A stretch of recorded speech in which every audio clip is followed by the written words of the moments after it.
see this in this first verse in Hebrews. Let us run what? With patience, the particular race that God has set before us.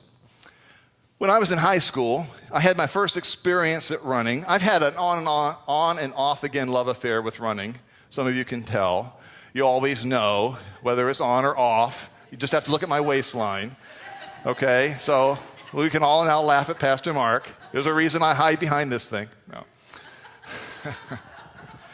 When I was in high school, I had my very first experience with running. And I was a kid. I was 14, 15 years old. Didn't know really much about running. I was a skinny little kid. And, the high school football coach who I wanted to impress was also the track coach. And so I thought maybe I would try out. And so he said, well, why don't you go run with these two elite runners? And now these guys had been running forever. They were really good at it. They did it a lot.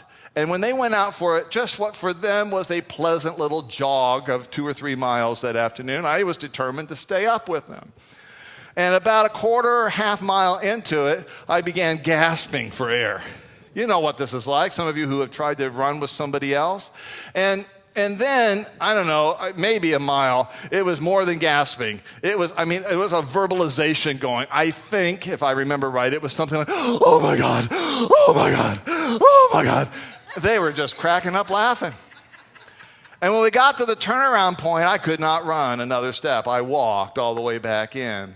And some of your Christian life this morning is just like that.